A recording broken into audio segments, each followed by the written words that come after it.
بسم الله الرحمن الرحيم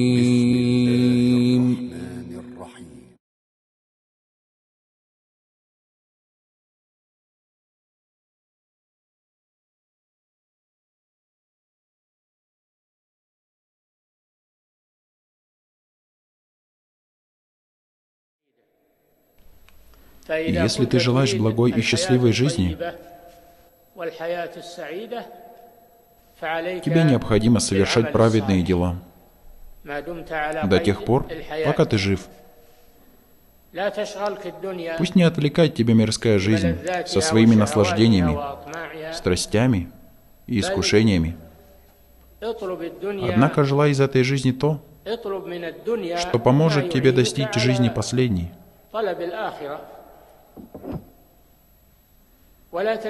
И не будь занят мирской жизнью до такой степени, что она станет самой важной твоей заботой. Возьми из нее то, чего тебе будет достаточно и поможет тебе в подчинении Аллаху, пречист Он. Посвяти свое время и свою жизнь праведным делам. Аллах Всемогущен и Возвышен приказал нам стараться приобрести удел и приказал нам выполнять поклонение. Сказал Всемогущ Он и Возвышен: «Ищите же пропитание у Аллаха, поклоняйтесь Ему и благодарите Его, к Нему вы будете возвращены». Также сказал Аллах, пречист Он и Возвышен: «О те, которые уверовали, когда призывают к молитве в пятничный день, то устремляйтесь к поминанию Аллаха и оставьте торговлю. Так будет лучше для вас, если бы вы только знали». Когда же молитва завершится, то расходитесь по земле, ищите милость Аллаха и часто поминайте Его, быть может, вы преуспеете. Он сказал, когда призывают к молитве в пятничный день, а перед призывом стремитесь получить удел на рынке, в месте торговли, на полях, по причине профессии, в любом месте стремись приобрести удел. А когда муаззин призвал к молитве, оставь дела мирской жизни и иди в мечеть. И когда завершится молитва, то не оставайся в мечети, оставляя приобретение удела. Не оставайся в мечети, оставляя приобретение дозволенного удела. Когда же молитва завершится, то расходитесь по земле, ищите милость Аллаха, то есть удел, и часто поминайте Его. Вместе с этим, пусть не будет стремления получить удел отвлекать тебя от поминаний Аллаха. Однако приобретай удел и поминай своего Господа словами «Субханаллах», «Ля иляха илlallah», «Аллаху Акбар». Так ты объединишь два блага. И часто поминайте Его, быть может, вы преуспеете. В этом указание на то, что мусульманин совершает дела для мирской жизни и жизни последней. Однако нельзя, чтобы он предпочитал дела мирской жизни над делами жизни последней, или предпочитал дела жизни последней над делами мирской жизни. Однако необходимо придерживаться середины в этом, уделять и тому, и другому время. И в другом аяте сказал Аллах Всемогущен и Велик: в домах, которые Аллах дозволил воздвигнуть, поминается Его имя. Его славят в них по утрам и перед закатом мужчины, которых ни торговля, ни купля-продажа не отвлекают от поминаний Аллаха, совершения молитвы и выплаты заката.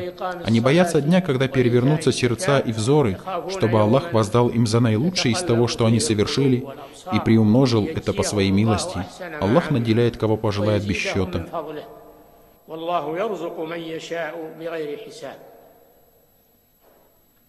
Он сказал, которых ни торговля, ни купля-продажа не отвлекают от поминания Аллаха.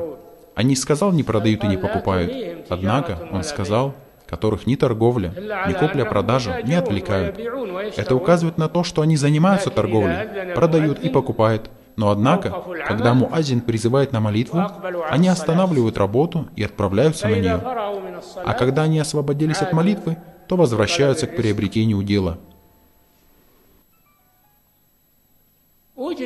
Есть в наше время такие несчастные, которые говорят: почему вы закрываете магазины во время молитвы?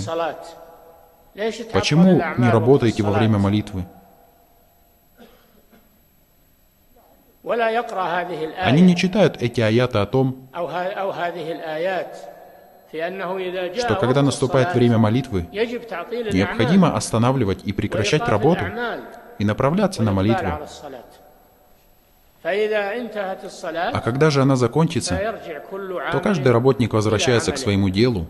Они объединяют блага мирской жизни и жизни последней. Мы непременно одарим прекрасной жизнью. Это их воздаяние в этой жизни. И вознаградим за лучшее из того, что они совершали в жизни последней. Мирская жизнь — место совершения дел. И кто потерпел убыток в совершении дел мирской жизни, тот потерпел убыток в жизни последней, не получив вознаграждения. А кто совершал праведные дела в мирской жизни, получит награду в последней жизни. И тогда Аллах объединит ему награду мирской жизни и последней. Он был из тех, кто говорит: «Господь наш, одари нас добром в этом мире и добром в последней жизни и защити нас от мучения в огне». Именно эти являются счастливыми.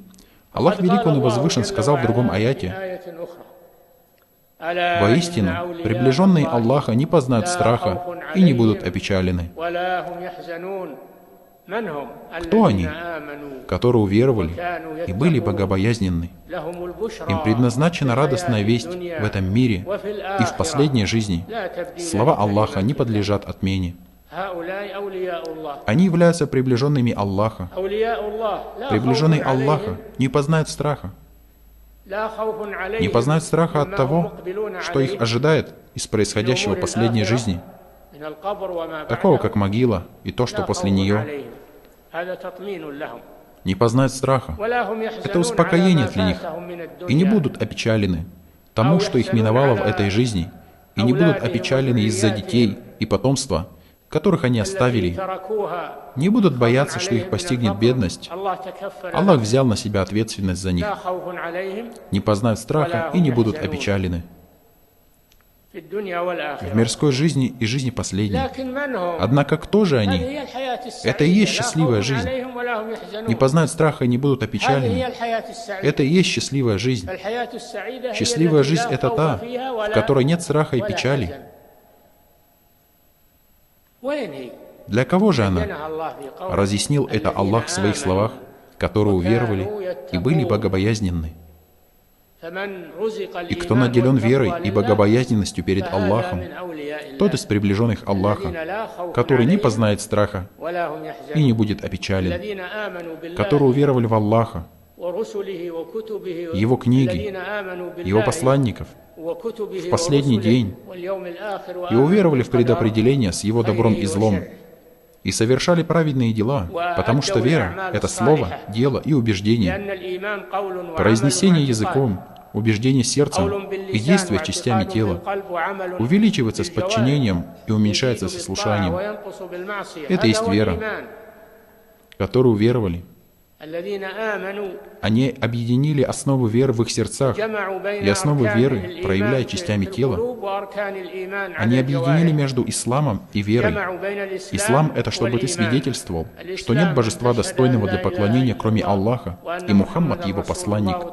И чтобы ты выстаивал молитву и уплачивал закят, и постился в месяц Рамадан, и совершал большое паломничество к запретному дому, если имеешь на то возможность.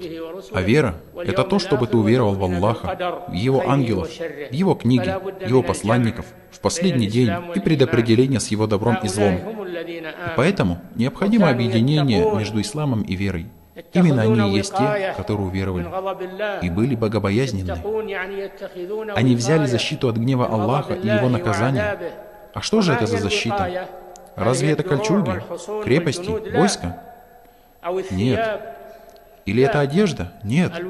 Защита — это праведные дела. Защита — это праведные дела. Богобоязненность — это чтобы ты выполнял подчинение Аллаху со светом от Аллаха, надеясь на награду Аллаха, и чтобы ты оставил ослушание Аллаха со светом от Аллаха, боясь Его наказания. Это и есть богобоязненность. Она названа богобоязненностью, потому что она защищает от гнева Аллаха и защищает тебя от наказания. Это и есть богобоязненность, которую уверовали и были богобоязненны.